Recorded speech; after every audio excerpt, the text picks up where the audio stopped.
Tapi sekaligus di sana kita juga difasilitasi untuk bisa umroh, karena kalau umroh itu kan nggak membutuhkan nggak membutuhkan hari yang lebih banyak gitu loh. Kalau ibadah haji yang membutuhkan hari yang lebih banyak, lebih panjang waktunya. Jadi kami sekeluarga kami ibadah umroh pada saat itu. Shalom saudara yang dikasihi oleh Tuhan, kembali jumpa di channel ini. Kali ini kita akan mendengarkan dan saksikan bersama kesaksian datang dari seorang artis Indonesian Idol tahun 2005 yang memutuskan untuk ikut Yesus. Dan ini sangat luar biasa. Beberapa artis yang sudah masuk Kristen dan ikut Yesus. Nah, tentunya kita pasti semua penasaran bagaimana ceritanya sehingga dia berjumpa dengan Yesus dan masuk Kristen. Nah, artis itu bernama Kamaya. Nah, silahkan teman-teman boleh tonton sampai selesai dan jangan lupa untuk dukung channel ini dengan like, komen, dan subscribe. Kiranya Tuhan tolong apa yang saya mau sampaikan, saya saksikan hari ini, semoga bisa saya sampaikan dengan baik dan bisa memuliakan Tuhan yang pastinya, karena ini bukan tentang saya, tapi tentang bagaimana perbuatan Tuhan yang ajaib di dalam kehidupan saya, yang mengubahkan seluruh hidup saya. Ya, biar kiranya apa yang saya sampaikan juga bisa menjadi berkat untuk setiap saudara yang mendengarkan. Pertama-tama perkenalkan, saya dikenal sebagai Kamaya, atau dulu tahun 2005 saya pernah mengikuti ajang pencarian bakat namanya Indonesian Idol. Tadi kalau Bapak bilang saya pemenangnya, saya nggak sampai menang juara 1, saya masuk sebagai finalis di 6 besar, dan itu udah puji Tuhan Pak. Gitu. Saya, ya puji Tuhan. Ya, saya latar belakang saya dilahirkan dari keluarga Muslim, papa saya orang Jawa, mama saya orang Banten. Ya, Muslim yang cukup moderat, dan waktu kecil saya sendiri gitu. Saya dari TK terus SD, saya disekolahin di sekolah Muslim. Dan waktu SD cuma saya sendiri yang disekolahin di sekolah Muslim sama keluarga saya, karena kalau menurut papa saya, karena saya anak tertua di keluarga saya, jadi supaya saya bisa membimbing adik-adik saya. Itu niatan papa saya seperti itu. Dan sebenarnya sekarang sudah hampir 9 tahun saya menerima Tuhan Yesus sebagai Tuhan dan Juru Selamat saya. Sudah cukup lama. Karena tahun 2013 saya memberikan diri saya dibaptis, tapi baru sekarang ini saya memberanikan diri untuk mau untuk diundang kesaksian seperti ini untuk jangkauan yang lebih luas. Ya, karena memang mungkin ini waktunya ya Pak ya. Mungkin ini waktunya. Ya, amin. Amin ya. Ya, dulu sering ditawarin tapi saya rasa saya belum siap gitu. Tapi sekarang waktunya. Nah, ya jadi keluarga saya adalah keluarga Muslim, papa saya Muslim, mama saya Muslim, dan ya kami dididik cukup lah gitu. Kami waktu kecil juga didatengin guru ngaji, ya pendidikan cukup lah, diajarin sholat ya, tapi bukan, mereka itu Muslim yang cukup moderat. Mereka juga berteman dengan berbagai macam latar belakang suku dan agama, mereka tidak membeda-bedakan. Nah, singkat cerita, papa saya itu meninggal di umur saya yang ke-11 tahun, meninggal cukup cepat, saya masih cukup kecil pada saat itu. Dia adalah pramugara dan dia meninggal di Jeddah Arab Saudi, karena dia waktu itu terbang haji, mengantarkan jemaat haji. Nah, beliau sempat koma di sana selama 17 hari dan meninggal di sana. Jadi kami sekeluarga, saya bersama mama dan adik-adik saya, kami semua diberangkatkan semuanya ke sana. Dan sebenarnya untuk menjemput jenazahnya untuk dibawa kembali ke Indonesia, tapi sekaligus di sana kita juga difasilitasi untuk bisa umroh. Karena kalau umroh itu kan nggak membutuhkan nggak membutuhkan hari yang lebih banyak gitu loh. Kalau ibadah haji yang membutuhkan hari yang lebih banyak, lebih panjang waktunya. Jadi kami sekeluarga kami ibadah umroh pada saat itu. Ya, itu juga pengalaman buat saya dan keluarga saya gitu.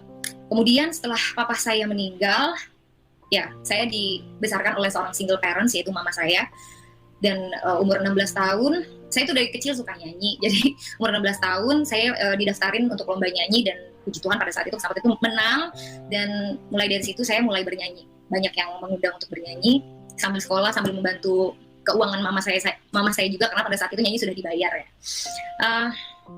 Ya, kemudian tahun 2005 saya mengikuti ajang Indonesian Idol, itu season kedua, dan ya puji Tuhan saya masuk sampai finalis 6 besar, dan itu adalah pengalaman yang cukup berharga dan batu loncatan yang cukup baik, dan pengalaman yang cukup baik bagi saya, yang cukup berharga untuk jadi batu loncatan untuk karir saya.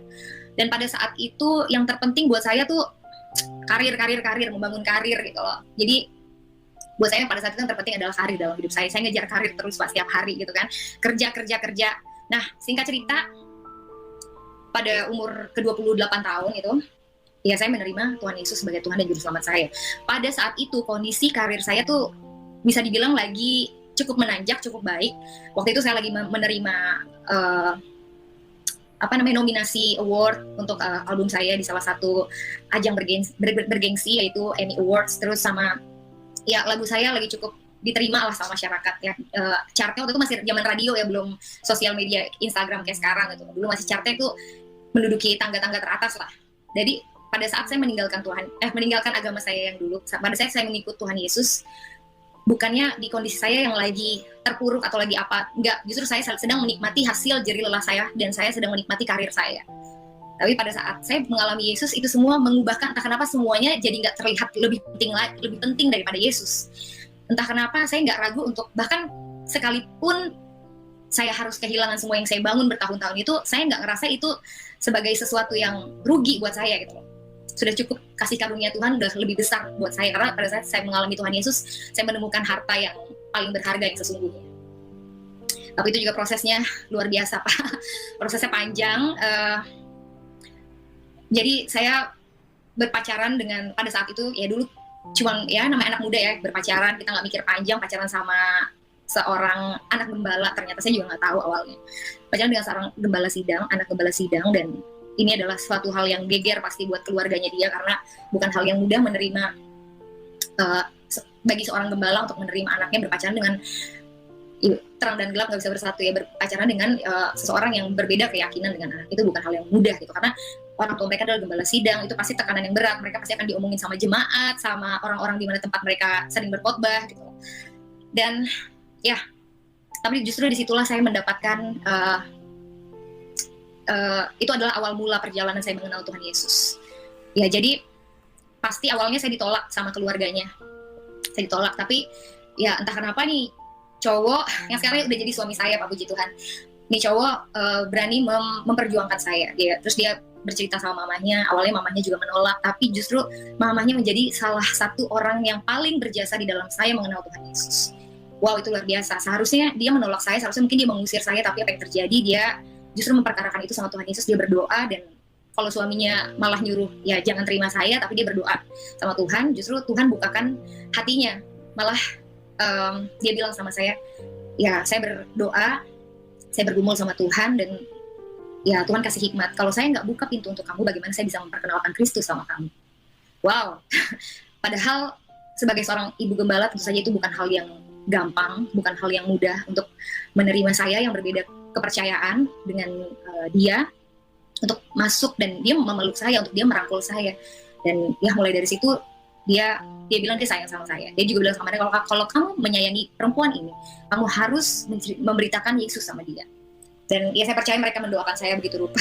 bertahun-tahun saya juga sempat beberapa kali berdiskusi dengan dia, berdialog dengan dia, dan ya dia sering menyaksikan betapa hebatnya Tuhan di dalam kehidupan dia. Dia dulu terkena cancer udah berkali-kali, tapi ya dia menceritakan bagaimana Tuhan menolong hidup dia, dan saya amazed, nih orang kuat banget gitu, bahkan dia masih bisa berkhotbah di mana-mana. Dan menurut saya hidup dia tuh menjadi kesaksian yang luar biasa buat saya.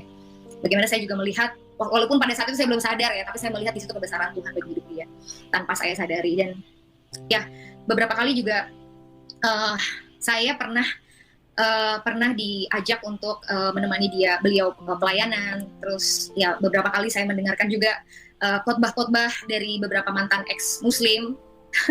Ya sampai saya sering diajak-ajak menemani dia, terus mendengarkan beberapa mantan ex-muslim dari berbagai latar belakang, mulai dari yang artis sampai mantan ustadz, bahkan yang guru besar. Dan pada saat itu awalnya saya menolak gitu, nggak cocok gitu sama saya, dan sangat mengganggu saya gitu, apa yang dijabarkan, fakta-fakta apa yang dijabarkan. Karena pada saat itu saya masih berpegang dengan kepercayaan saya gitu. Dan prinsip yang diajarkan kepercayaan saya pada saat itu adalah kepercayaan itu kan masing-masing ya. Percaya itu masing-masing, gak usah saling usik. Kalau orang Islam bilang agamamu, agamaku gitu kan ya. Dan setelah bertahun-tahun akhirnya saya memutuskan, karena bagi saya pada saat itu yang penting juga buat saya adalah karir saya, dan itu yang saya nomor satukan. Terus saya bekerja keras untuk karir saya, jadi saya memutuskan untuk gak meneruskan hubungan itu, karena buat saya gak make sense, gak mungkin nggak benar gitu loh. Oke, nggak mungkin misalnya sama dia gitu. Terus di satu momen akhirnya ya inilah yang membuat saya juga orang kedua yang menurut saya sangat berperan besar adalah ya mantan pacar saya yang sekarang jadi suami saya. Dia juga punya peran besar. Dia bilang pada saat saya bilang hubungan ini tidak mungkin diterusin, dia bergumul sama Tuhan, dia berdoa sama Tuhan. Akhirnya dia datang sama saya, dia bilang, tolong kasih aku kesempatan satu kali lagi. Aku akan ajak kamu ke Israel, aku akan bergumul sama Tuhan di sana, aku akan lihat tanda Tuhan. Kalau Tuhan bilang enggak, aku akan enggak. Tapi kalau Tuhan akan kasih tanda sama aku yang berperkara sama Tuhan. Kamu jalan-jalan aja. Aku yang berdoa, aku di sana yang bergumul. Terus aku ya sudah pasti saya menolak dengan mentah-mentah karena ya ngapain saya ikut ke sana, ya lu aja gitu. Kalau bahasa saya dulu ya kamu aja yang berangkat gitu, kenapa saya harus ikut. Tapi ini orang nih gigih banget, saya akui dia sangat gigih dan dia bilang nggak bisa, kamu harus ikut, please gitu ya, satu kali kesempatan. Berbulan-bulan yang ngajakin saya, kurang lebih 3 bulan, awalnya saya tolak mentah-mentah, akhirnya sampai saya capek sendiri untuk nolak dia. Dan ya saya bilang gini akhir sama dia, ya udah kalau emang Tuhan izinin saya ke sana, saya pasti akan injakin kaki ke sana. Dan pada saat itu saya ngomong itu dengan sangat asal-asalan banget karena saya nggak memikirkan itu serius gitu. Saya juga nggak mikir akan berangkat ke sana. Singkat cerita, sebenarnya dia mau ngajak saya ke sana itu nggak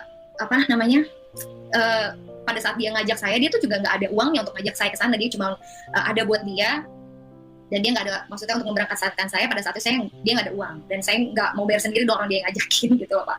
Terus akhirnya singkat cerita, ini anak berusaha banget. Akhirnya dia punya ide, dia bikin, kalau zaman sekarang bahasanya tuh thrifting, jadi menjual barang-barang second kita, kayak baju, sepatu. Dan saya amazed, selama kurang lebih 1 bulan lebih dia mendapatkan dana, mendapatkan keuntungan cukup bahkan lebih untuk memberangkatkan saya ke Israel. Dan itu saya amazed gitu loh. Padahal menurut saya itu nggak mungkin. Itu mungkin small things ya Pak, tapi saya melihat actionnya dia tuh wow, luar biasa gitu. Dari yang tadi saya tolak mentah-mentah, tapi saya pelan-pelan saya amazed, loh kok dapat duitnya gitu kan, loh kok gini gitu kan. Terus banyak hal-hal kecil yang sebenarnya saya lupa ya detailnya kayak gimana, tapi yang membuat saya amazed. Saya percaya itu Tuhan.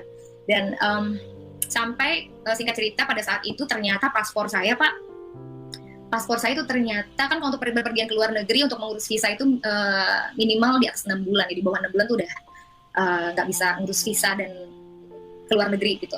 Terus ternyata paspor saya sudah di bawah 6 bulan, dan itu baru ketahuan tuh setelah mengurus visa, karena kan saya peserta terakhir yang didaftarkan ya Pak. Jadi kurang lebih 2-3 minggu lah itu mengurus visa, dan ternyata wah ini udah nggak bisa nih, sulit nih, nyusahin. Sampai akhirnya saya harus perpanjang paspor. Itu itu lucu banget, berkas-berkasnya ketinggalan di rumah saya di Serang, terus kita bulak-balik lagi sampai akhirnya bisa ngurus paspor. Terus amaze-nya lagi, harusnya udah nggak mungkin bisa dapat visa kalau menurut orang travelnya juga kayak gitu. Ini kita 50-50 ya, dia bilang kayak gitu. Tapi yang bikin saya amazed lagi, ternyata dapat visanya, dan saya baru megang paspor itu pas di bandara. Tadinya saya kayak ya udah bawa aja, berangkat enggak. Saya juga teringat sama kata-kata saya, kalau emang berangkat ya pasti berangkat gitu, pasti saya nginjekin kaki di sana. Ternyata berangkat, dan ya selama di perjalanan saya nggak mikir apa-apa gitu. Saya cuman ya udah, kan dia yang sedang bergumul, saya tidak gitu. Kalau saya sudah bulat dengan keputusan saya, nggak mungkin. Sampai di sana itu berangkat juga dengan keluarganya, dengan jemaat-jemaatnya dia, dan dengan orang-orang pastori. Jadi mereka semua jadi saksi di sana. Dan sampai di sana, pertama kali saya keluar dari bandara, terus menginjakan kaki di tanah itu, saya langsung teringat, saya langsung flashback. Pada saat itu juga saya ingat kata-kata saya, kalau Tuhan mengizinkan saya menginjakan kaki di Israel, pasti aku akan menginjakan kaki di sana. Dan itu terjadi, dan saya langsung bergidik gitu. Saya teringat itu, langsung saya terpikir, berarti Tuhan izinin saya kesini dong, berarti ini rencana Tuhan dong. Aduh, itu mengganggu pikiran saya. Jadi selama di bis, orang-orang semuanya pada tidur, dan cuma saya doang yang gak bisa tidur, dan saya sangat terganggu dengan pikiran itu. Dulu saya bilang sama dia, kalau memang rencana Tuhan, kalau memang kehendak Tuhan, aku menginjakan kaki di sana, aku pasti akan menginjakan kaki di sana. Dan ternyata sekarang aku ada di sini menginjakan kaki di sini, berarti ini rencana Tuhan. Lalu Tuhan maunya apa ini kayak gini? Dan itu mengganggu saya sepanjang perjalanan, dan akhirnya saya menyerah, saya doa gitu kan. Saya nggak tahu gitu, saya nggak bisa diolah dengan pikiran saya. Saya akhirnya berdoa sama Tuhan di situ. Tuhan, tolong tunjukkan siapa Tuhan yang benar. Aku nggak tahu, kayak maksudnya tolong Tuhan, tolong tunjukkan kalau memang Tuhan yang benar adalah Tuhan yang saya percaya selama 28 tahun ini. Waktu itu umur saya 28 tahun. Tolong Tuhan teguhkan saya, tolong kasih tunjuk sama saya. Tapi kalau misalkan Tuhan yang benar adalah Yesus yang mereka percaya, tolong Tuhan juga tunjukkan sama saya. Mau walaupun pada saat itu di pikiran saya tuh itu kayaknya nggak mungkin gitu. Karena yang saya percaya selama ini adalah keyakinan saya. Meskipun itu ya itu agama keturunan saya, tapi itu yang saya percaya, itu yang saya pegang. Dan singkat cerita, beberapa hari kami di sana, ya mereka berdoa, mereka pergi ziarah dari gereja ke gereja, dari suatu tempat ke tempat yang lain. Ya saya hanya mengikuti dan apa ya udah kan dia bilang ya udah kamu jalan-jalan aja, kamu enjoy karena memang tempatnya bagus. Ya udah saya enjoy aja, paling cuma tanya-tanya ini itu tanya. Terus di hari kesekian, saya lupa hari keberapa, tour leadernya bilang, memberikan pengumuman di bis bahwa besok kita akan ada destinasi untuk pergi ke Sungai Jordan. Jadi bagi siapa yang mau dibaptis atau mau memberikan dirinya untuk rededikasi, silakan mendaftarkan diri kepada saya. Dan ya udah, bagi saya itu cuma sekilas info lewat gitu aja gitu. Sampai singkat cerita saya tidur, malamnya harinya saya tidur itu saya kecapean banget Pak, karena namanya ikut tour itu kan dari subuh kita udah siap-siap bangun, terus kan pindah hotel, pindah kota, baru pulang, baru sampai kamar tuh biasanya paling cepat jam 9 malam atau jam 10 malam, jadi capek banget. Dan singkat cerita, saya tidur pada saat itu, entah kenapa saya tidur dengan pakaian lengkap, masih pakai sepatu boots, masih pakai jaket, masih pakai tas bahkan, dan pegang handphone, saya tidur kayak gitu sampai pagi. Dan di pagi hari itu adalah momen yang gak akan pernah saya lupakan, itu momen yang merubahkan hidup saya. Mungkin saya bukan ketemu Tuhan dengan cara yang Tuhan datang sama saya menunjukkan sosoknya seperti apa, atau Tuhan datang di mimpi saya tidak dengan cara yang seperti itu. Tuhan bisa melawat umatnya, bisa datang dengan bentuk apa saja, dengan cara apa saja, maksud saya. Jadi pada saat itu pagi-pagi saya belum mudeng, dibangunin sama teman saya, bangun, kita mau pergi, kita udah mau berangkat gitu. Oh iya, saya bangun dan saya mandi. Nah di kamar mandi itu adalah moment of truth, karena disitulah saya mengalami sesuatu yang mengubahkan hidup saya. Hanya small things yang Tuhan bukakan di dalam kehidupan saya, dan itu mengubah segalanya. Jadi pada saat saya di bawah pancuran, itu masih ngantuk-ngantuk, terus tiba-tiba kayak Tuhan bikin flashback dari kejadian saya waktu kecil itu, saya yang di sekolah muslim, terus ya papa saya minta saya untuk ini adik-adik saya, terus saya umroh, terus banyak hal lah. Saya juga saya nyanyi, saya beberapa kali pernah pacaran dengan orang yang beda agama, sampai saya doa gitu sama Tuhan, kok aduh jangan deketin sama orang-orang yang beda agama dong gitu. Ya itu masih konyol lah, tapi intinya terus sampai di momen aku ada di situ, dan suara hati aku bilang, aku percaya itu Roh Kudus, Maya tidak ada yang kebetulan. Sampai aku ingat juga, kalau aku menginjakan kaki di situ, itu adalah kehendak Tuhan. Maya tidak ada yang kebetulan. Dan itu yang ada di pikiran aku sepanjang hari. Aku nggak bisa ungkapin, pada hari itu aku nggak ngomong sama siapa-siapa, dan aku diam, aku hanya memikirkan pikiran itu terus. Itu mengganggu aku sepanjang hari. Dan entah kenapa, pada saat kami setelah makan siang di satu tempat, saya mendatangi sang tour leader dan saya menuliskan nama saya di situ. Dan tanpa ada rasa takut, tanpa ada rasa, saya tahu siap, dengan sadar, karena saya tahu siapa diri saya tahu siapa keluarga saya tahu teman-teman saya tahu pekerjaan saya, dan saya juga tahu resikonya bahwa kalau saya melakukan ini resikonya apa, saya sadar, tapi entah kenapa semuanya tidak membuat saya jadi takut gitu loh. Dan ya akhirnya kami tiba di Sungai Jordan, dan gak ada yang tahu kalau saya menuliskan nama itu di buku, kecuali saya, Tuhan, dan si tour leader itu. Cuma kita bertiga yang tahu, dan gak ada yang tahu.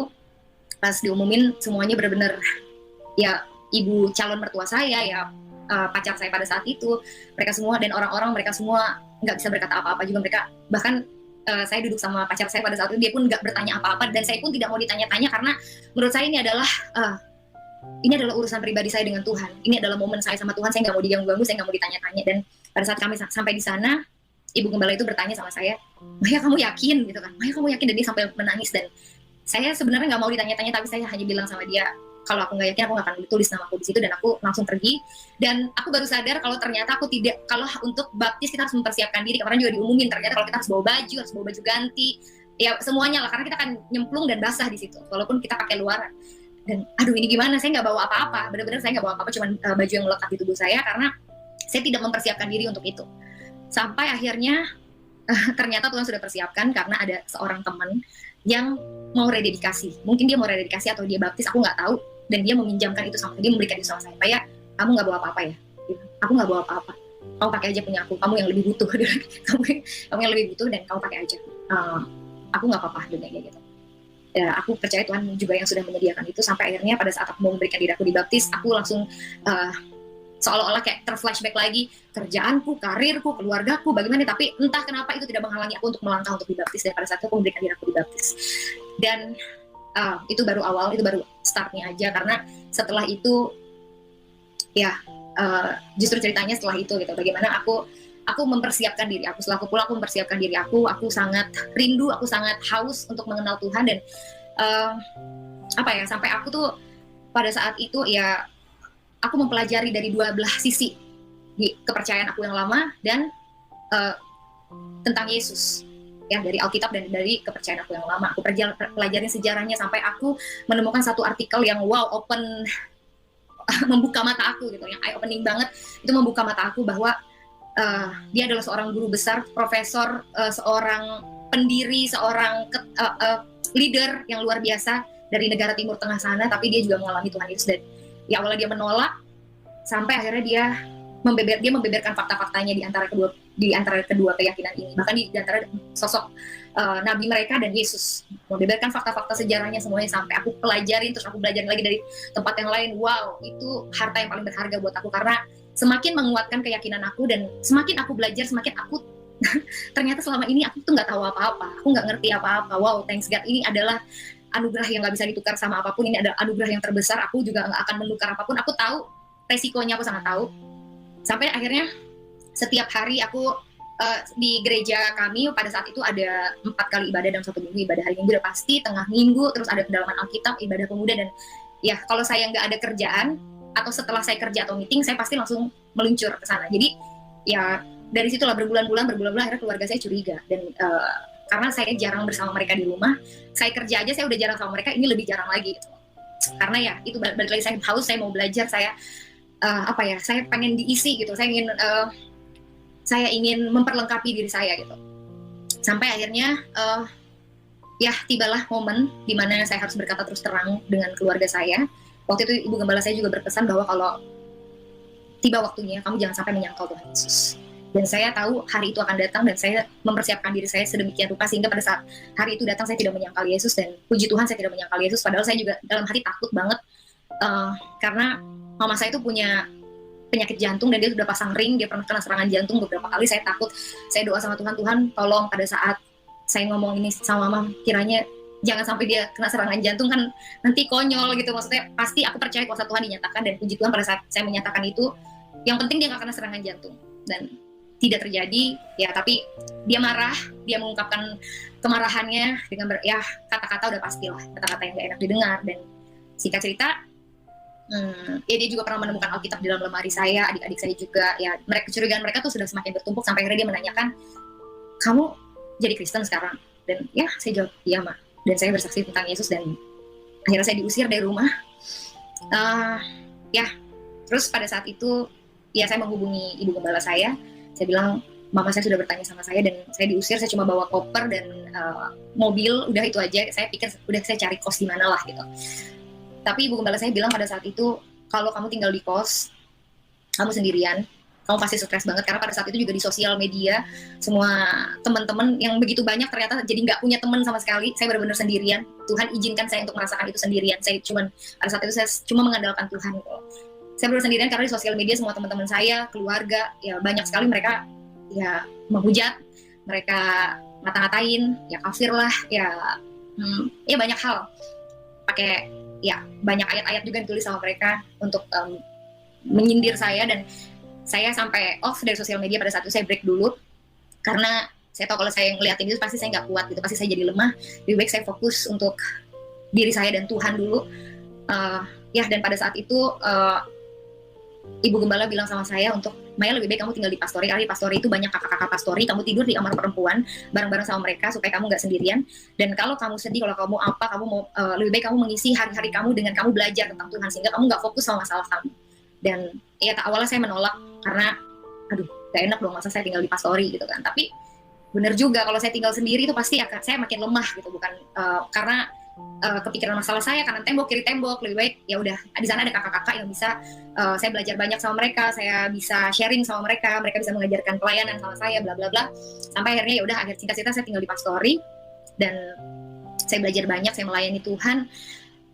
Singkat cerita lagi, akhirnya pacar saya melamar saya, dan satu pesan mamahnya, kita harus tetap menghormati orang tua, kita harus meminta izin dan restu dari beliau.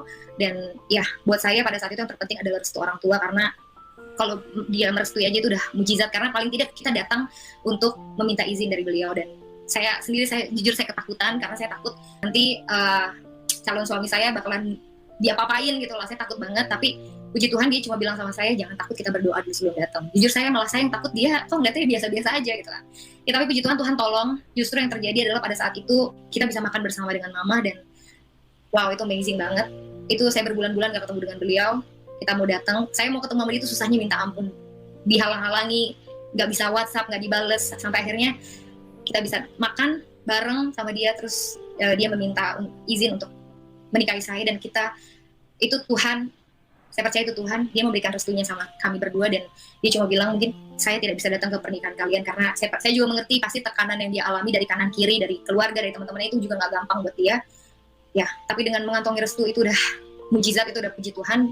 Dia pun bercerita sama saya bahwa sebenarnya ada berbagai ancaman buat saya. Maksudnya ada berbagai macam ya ada orang-orang yang mau mengancam kita, tapi ya dari pihaknya dia. Terus dia bilang sama kita, itu dari mulut dia sendiri yang cerita, tapi dia bilang jangan, bagaimanapun itu anak saya gitu. Sampai akhirnya dia pingsan dan itu nggak terjadi gitu, dan kita nggak kenapa-kenapa. Dan saya percaya sekali lagi itu adalah Tuhan.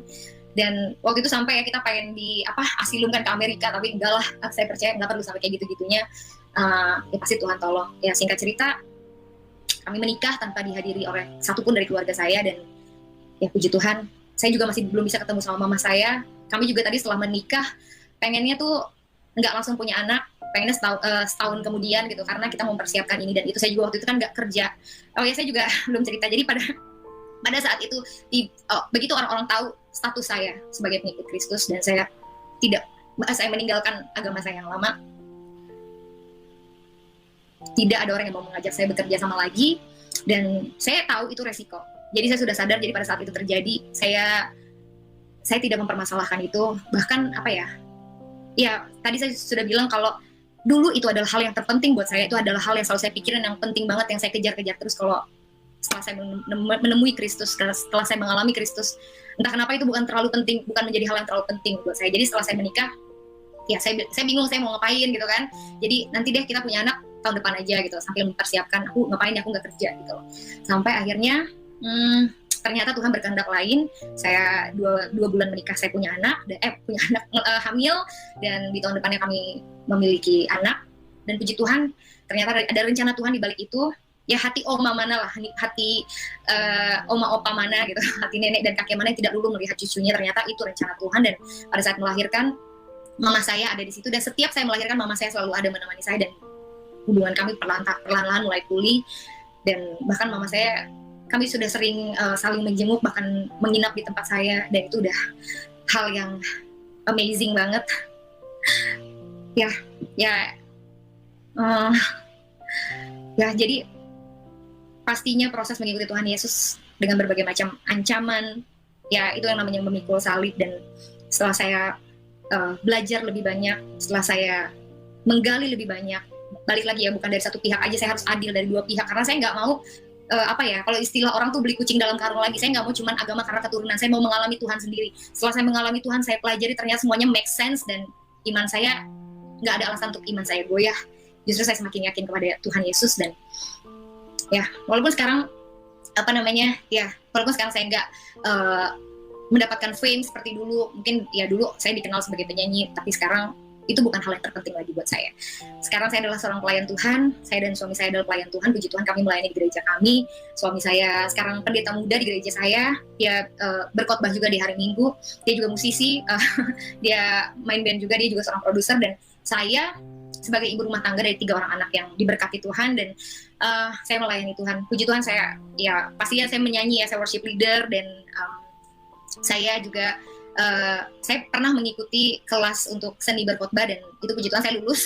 Kalau ada kesempatan, karena anak saya masih kecil-kecil, tadi saya mau ambil kelas teologi gitu, tapi karena anak saya masih kecil-kecil, jadi kayaknya belum waktunya. Jadi ya, tapi tidak menghentikan kita untuk belajar. Kita bisa belajar dari mana aja, sampai kesempatan itu tiba kita bisa belajar dari mana aja. Dan ya saya juga berkhotbah di kaum kecil seperti kaum ibu atau kaum pemuda.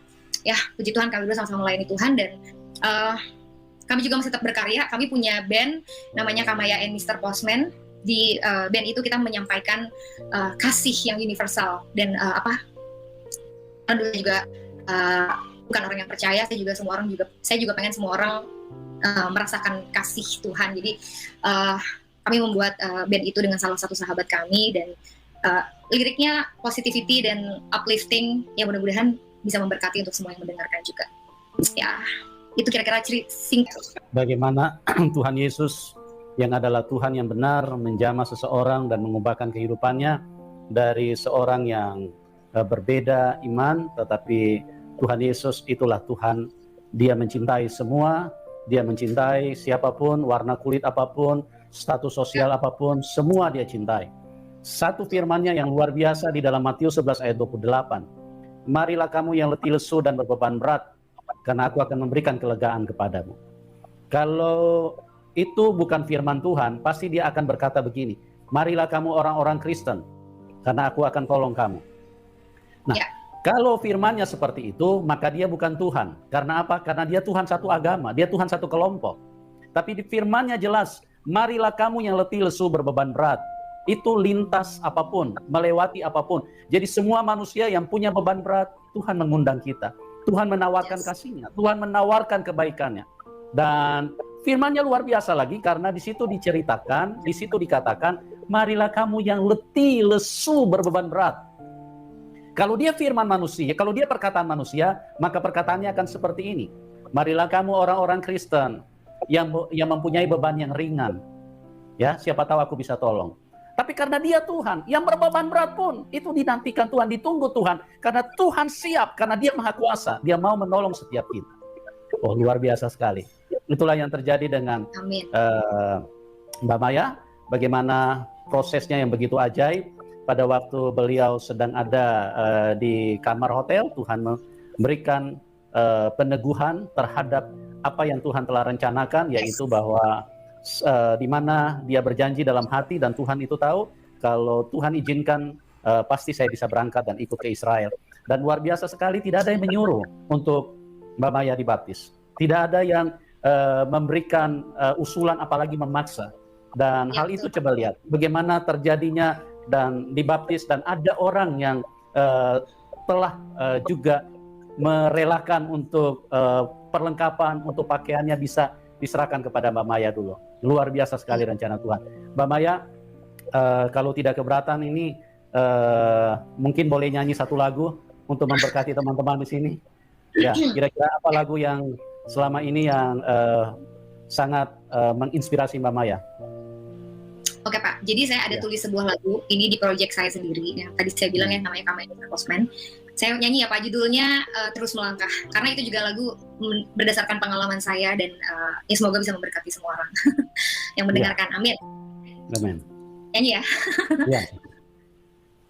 Jangan kau ragu, teruslah melangkah, hari depan ada untukmu, harapanmu tak akan hilang, sambut hari baru dan tersenyumlah. Ya Pak, itu judulnya Terus Melangkah. Saya tulis lagu itu, ya semoga bisa menjadi berkat untuk semua yang mendengarkan. Iya, luar biasa. Bagaimana Mbak Maya tidak memusingkan tentang pekerjaan beliau, yang pada saat beliau menerima Tuhan Yesus, dia banyak ditinggalkan, bukan hanya ditinggalkan keluarga, dia ditinggalkan orang-orang yang berhubungan dengan pekerjaan, teman-teman, dan masih banyak lagi aniaya yang diterima oleh seorang Mbak Maya. Tapi beliau tidak memusingkan itu, karena beliau telah berjumpa dengan harta yang sesungguhnya, telah berjumpa dengan Tuhan yang benar, telah berjumpa dengan Tuhan yang baik, yang sangat peduli dengan hidupnya, dan telah memberikan keselamatan, dan telah memberikan surga yang adalah kepastian, karena hanya Tuhan Yesus yang memberikan jaminan. Tuhan Yesus berkata, di bawah kolong langit ini tidak ada nama lain yang olehnya manusia bisa diselamatkan, kecuali di dalam nama Tuhan Yesus Kristus.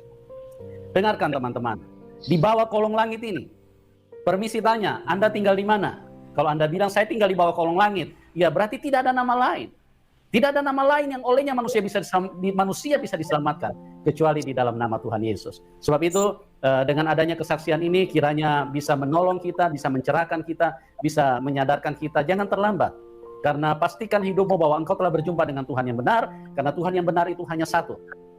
Dan firman Tuhan itu hanya satu, kebenaran itu hanya satu, tidak mungkin ada dua. Sebab itu carilah, pastikanlah bahwa hidupmu telah berjumpa dengan Tuhan yang benar, telah berjumpa dengan firman. Jangan kita hanya berjumpa dengan huruf-huruf, hanya berjumpa dengan buku, terus kemudian ternyata, kemudian kita terhilang dan kemudian kita binasa. Tidak ada lagi yang bisa menyelamatkan kita. Selama di dunia ini, inilah waktu kita untuk bertobat, untuk percaya kepada Tuhan. Mbak Maya, izinkan saya bertanya 1-2 pertanyaan kepada Mbak Maya. Di dalam Tuhan Yesus, mengikut Tuhan Yesus kan banyak tantangan ya, banyak hal yang kadang-kadang mungkin mengarah kepada aniaya, bahkan mungkin mengarah untuk kita mungkin bisa mengalami hal yang lebih fatal lagi. Karena Tuhan Yesus bilang, jikalau kamu mengikut aku, kamu harus pikul salib. Yes. Apa artinya salib? Salib itu artinya menghancurkan daging. Kita bisa menjadi korban, bahkan mungkin kita bisa dibunuh oleh karena nama Tuhan. Kira-kira komitmen apa Mbak Maya bisa sampaikan kepada Tuhan dan kepada teman-teman yang ada di dalam link ini supaya mereka juga bisa dikuatkan bagaimana seorang Mbak Maya yang sudah berjumpa dan meyakini Tuhan Yesus sebagai Tuhannya. Bisa dibagikan kepada kami, Mbak. Ya, itu yang namanya kita harus bayar harga ya, Pak. Untuk Ya. mendapatkan Kristus yang sebenarnya harta yang sesungguhnya nggak bisa ditukar dengan apapun. Dengan hartamu, dengan tenarmu itu Kristus nggak bisa ditukar. Karena yang dia janjikan buat kita itu adalah kekekalan. Kalau yang itu, yang harta yang di dunia kita cuma dapetin di sini. Tapi Kristus, dia akan memberikan kekekalan sama kita hidup. Jadi untuk itu ya kita juga harus mau bayar harga. Jadi pada saat saya ya zaman dulu saya tahu kan Pak, saya sudah tahu resikonya kalau orang dari sana pindah ke sini, ya saya sudah tahu lah resikonya seperti apa. Ya. Dan itu dengan sadar, dan saya tahu, apalagi setelah saya belajar ya tentang memikul salib, ya kan, menyangkal diri, membayar harga, ya kan, apalagi saya pada saat itu saya mendengarkan khotbah itu pertama kali bahwa ya tentang Paulus, bagaimana dia menganggap segalanya itu semuanya itu sampah, dia meninggalkan semuanya di belakang dia dan fokus berlari sampai tujuan. Dia cuma memandang ke depan, memandang Yesus, dan ya saya belajar banget. Amin. Ya, amin. Makanya ya sebagai pengikut Kristus, ya kenalilah siapa Tuhanmu. Jangan cuma sekedar ikut Kristus. Kita udah dapat anugerah, ya pasti anugerah Tuhan tuh buat semua orang ya Pak. Saya percaya buat semua orang. Amin. Dia datang untuk kita semua untuk menyelamatkan. Tapi balik lagi, kita harus meresponi dan bukan cukup sekedar kita terima aja anugerah itu, tapi kita harus terus mengenali siapa Tuhan kita. Karena ya kita bisa hidup sesuai sama kehendaknya kalau kita mengenali kan Tuhan kita kayak gimana, maunya dia apa, ya kan, semuanya tertulis di dalam Alkitab. Dan ya jadi kita nggak jadi Kristen ikut-ikutan aja. Kalau mungkin dulu saya cuman beragama karena saya keturunan beragama demikian, ya kalau sekarang setelah saya bertemu Kristus, saya nggak mau asal-asalan. Saya harus ya apalagi saya sudah membayar harga segitu banyak, masa saya mau ikut Yesus asal-asalan? Enggak dong. Ya saya harap kita semua juga begitu mengikut Kristus. Amin. Amin, luar biasa sekali ya. Jadi teman-teman, ikut Tuhan, cari Tuhan yang benar, dan sangat mudah mengenali Tuhan yang benar. Tuhan yang benar itu dari pengajarannya kita bisa lihat. Tuhan Yesus mengajarkan 1000 langkah di depan daripada apa yang kita pahami selama ini. Karena Tuhan Yesus berkata, kasihilah musuhmu, berdoalah buat mereka. Tidak ada manusia yang bisa mengajarkan seperti ini. Karena itu dia bukan dari dunia, dia bukan manusia, dia hanya pinjam tubuh manusia. Dan pengajarannya dari atas, dia bilang, Tuhan Yesus berkata, aku dari atas, kamu dari dunia. Sebab itu pengajaran yang diberikan oleh Tuhan Yesus adalah pengajaran yang 1000 langkah jauh lebih di depan, karena ajarannya adalah ajaran cinta kasih, adalah ajaran yang mencintai sesama manusia, yang ingin membuat manusia bahagia, siapapun Anda. Kasihilah musuhmu, berdoalah, mintalah berkat buat mereka. Luar biasa. Kalau ajaran seperti ini, maka dunia akan aman, dunia akan baik. Tetapi iblis itu bekerja keras. Iblis terus merusak pikiran manusia. Iblis terus merusak dengan kebencian, merusak dengan amarah, merusak dengan fitnah, merusak dengan berita hoax. Bahkan iblis itu selalu menghalalkan darah orang. Karena iblis itu adalah pembunuh manusia sejak semula. Oleh sebab itu, kenalilah Tuhan. Dari pengajarannya sangat mudah. Dari kuasanya, dari kasihnya. Terlalu banyak yang bisa kita kenali bahwa Tuhan itu sangat gampang untuk kita kenali. Oke, Mbak Maya, terima kasih banyak atas kesaksian yang luar biasa. Dan Mbak Maya mungkin bisa memberikan sedikit pesan kepada teman-teman yang belum kenal Tuhan. Mungkin pesan apa yang Mbak Maya bisa bagikan kepada mereka, supaya mereka juga artinya bisa diberkati dan bisa terinspirasi dengan apa yang Mbak Maya bagikan kepada mereka. Silakan. Ya, jika kita memilih sesuatu, apalagi yang sangat penting di dalam hidup kita, itu kepercayaan kita. Pastikan kita benar-benar sungguh-sungguh dan pelajari gitu loh. Segala sesuatunya ya kamu bisa pelajari dari latar belakangnya, sejarahnya, apapun itu gitu loh. Kamu jangan cuma jadi pengikut agama yang asal-asalan, apapun ya. Sehingga ya saya percayalah Tuhan pasti akan memberikan hikmat kepada setiap orang yang mau cari Tuhan dengan sungguh-sungguh. Ya, karena saya sendiri pun, ya siapa saya juga orang yang tidak percaya Tuhan. Kalau saya bisa ada di sini sekarang dan bersaksi tentang Tuhan, itu kan karena kuasa Tuhan, karena kasih karunia Tuhan, nggak lebih dari itu. Siapa saya gitu loh. Dan ya pengajaran Tuhan itu seperti yang tadi Bapak bilang, itu nggak make sense gitu loh. Untuk kita bisa menyangkal diri, untuk salib. Kalau orang tampal pipi kanan kasih pipi kiri, harus mengasihi musuh. Dan ya itulah, kita harus menunjukkan lebih banyak lagi kasih kepada semua orang, kasih Tuhan. Karena ya itulah mengapa kita ada di dunia ini, supaya kita bisa memuliakan Tuhan dan menyebarkan Injil kepada segala makhluk, kepada semua orang, kepada semua manusia gitu loh. Semua orang berhak untuk tahu siapa Tuhan yang sebenarnya. Ya itu aja. Jadi untuk semua orang Kristen pun, ayo kita pakai waktu dan kesempatan yang ada sekarang untuk memenuhi semua panggilan kita. Karena setiap kita bukan cuma pendeta doang kan ya Pak ya, yang harus menginjil dan bersaksi. Betul, tapi, amin. Ya, tapi amanat agung itu semua orang percaya gitu loh. Dan untuk kita semua yang percaya, kita pakai kesempatan yang ada sekarang untuk melakukan bagian kita. Karena tugas kita di sini untuk balik lagi, hanya untuk kemuliaan Tuhan aja. Dan ya saya juga berdoa untuk siapapun orang di luar sana yang sedang mencari Tuhan, mencari kebenaran, biar kiranya Tuhan jamah. Saya juga berdoa untuk keluarga saya, untuk mama saya, untuk adik-adik saya. Bukan cuma doa mereka sehat, mereka dicukupi, tapi terlebih menemukan Kristus dalam kehidupan mereka. Karena cuma Kristus yang bisa menyelamatkan juga untuk orang-orang di luar sana. Amin. Itu aja Pak. Terima kasih banyak Pak. Ya, terima kasih. Luar biasa sekali ya. Teman-teman, waktu ini singkat, artinya jangan sampai Anda terlambat, karena Tuhan sangat mengasihi hidup siapapun Anda, siapapun kita. Jangan sampai, karena iblis itu sangat membenci manusia. Dia ingin manusia mati binasa. Oleh sebab itu, jangan mau dibodohin setan, jangan mau ditipu sama setan. Makanya di mana-mana kita lihat berita hoax, berita yang tidak benar, itu semua berasal dari setan, karena setan memasukin. Dari kehidupan manusia, kita melihat ada dua pribadi yang mempengaruhinya. Tuhan mempengaruhi kita kepada kebenaran, sementara setan menyesatkan kita dengan membawa berita hoax. Makanya manusia senang sekali menyebarkan berita hoax. Jangan sampai terlambat. Ayo, cari kebenaran. Temukan dia, karena kebenaran itu sangat mudah untuk ditemukan. Asal engkau mau mencari, maka Tuhan Yesus akan datang di dalam hidupmu, dan akan masuk, dan hidupmu akan beroleh keselamatan. Dan ya, puji nama Tuhan, kiranya kesaksian ini dapat memberkati saudara-saudara semua dan membuat iman kita semakin kuat di dalam Tuhan, karena kita bersyukur sebagai anak Tuhan, kita sama-sama menguatkan melalui kesaksian bahwa harapan kita hanya kepada Tuhan. Tidak ada yang dapat menolong kita kecuali Tuhan Yesus Kristus yang adalah juru selamat kita bersama. Ya teman-teman, doa kita supaya Kamaya diberkati Tuhan, baik dalam keluarganya, rumah tangganya, dan juga diberkati dalam pergumulannya, sehingga semakin hari semakin menjadi berkat untuk semua orang, menjadi saksi bagi kerajaan Allah. Ya, puji Tuhan, demikian video yang dapat kami bagikan, dan kita akan jumpa kembali di video-video berikutnya. Dan satu harapan kami, jangan lupa untuk like, komen, dan subscribe. Doa kami Tuhan Yesus memberkati Bapak Ibu Saudara semua. Tuhan memberkati yang sakit, Tuhan memulihkan yang susah, dan Tuhan memberi jalan keluar bagi segala sesuatu yang diperlukan. Amin.